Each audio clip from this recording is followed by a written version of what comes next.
ഈ സംഭവം നടന്ന ദിവസം രാത്രി അൺയൂഷ്വലായിട്ട് എന്തെങ്കിലും സംഭവിച്ചിട്ട് ഓർമ്മയുണ്ടോ? ഇല്ല. ക്ഷീണം തോന്നുകയോ വയ്യാതാവുകയോ അങ്ങനെ എന്തെങ്കിലും? അങ്ങനെയൊന്നും ഉണ്ടായിട്ടില്ല. പിന്നെ അന്ന് കുളിച്ചു കഴിഞ്ഞ് പതിവില്ലാതെ കുറച്ചേരം ഞാൻ തുമ്മിയായിരുന്നു. അത് ചിലപ്പോൾ വെള്ളം മാറി കുളിച്ച് തന്നെയായിരിക്കും. നിങ്ങൾ ഈ പറയുന്ന സംഭവം നടന്നു എന്ന് തെളിയിക്കാൻ നമ്മുടെ കയ്യിൽ എന്താ പ്രൂഫ്?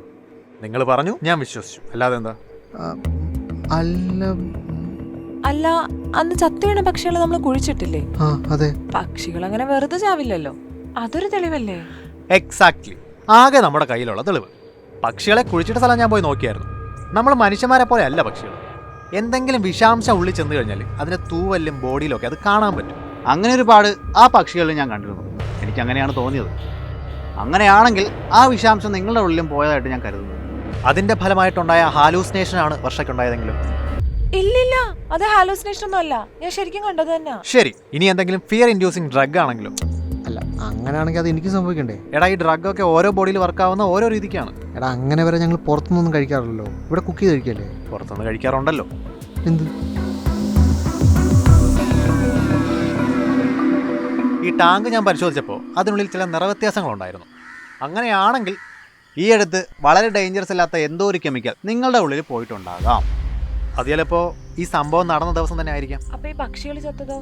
പക്ഷികളെ ഏതെങ്കിലും തരത്തിൽ വെള്ളം കുടിച്ചിട്ടുണ്ടാവും. അങ്ങനെ മയങ്ങി വീണ് ചത്തതാണെങ്കിലും? എന്നാലും ആരാ നമ്മളോട് ഇത് ചെയ്യാൻ? നമ്മൾ ആകെ വന്നിട്ട് കുറച്ച് നാളല്ലേ ആയിട്ടുള്ളൂ. അതിപ്പോൾ ആരും ആവാം.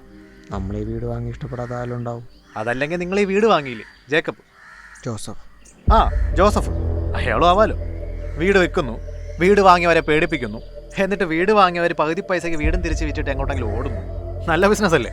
ചിലപ്പോൾ അതും ആവാലോ. ശരിയാണല്ലേ? അങ്ങനെ ആണെങ്കിൽ അയാളുടെ നന്ദി എൻ്റെ കൈകൊണ്ടാ. നീ അറിഞ്ഞല്ലേ, ഞാൻ നിന്നെ വിളിക്കാൻ വേണ്ടി ഇരിക്കുകയായിരുന്നു. എന്തറിഞ്ഞോന്ന്? ഞാൻ തന്നെ വെറുതെ വിളിച്ചതാ. എന്താ സംഭവം? എന്താ? എടാ, എൻ്റെ വീടിൻ്റെ ഓണറല്ലേ ജോസഫ്, പുള്ളി മരിച്ചു. ഇന്നലെ ഒരു കാര്യമില്ല, അത് കിണറ്റി ചാടിയെന്ന് കേട്ടത്. ഞാൻ അവിടെ പോയിട്ടുണ്ടായിരുന്നു.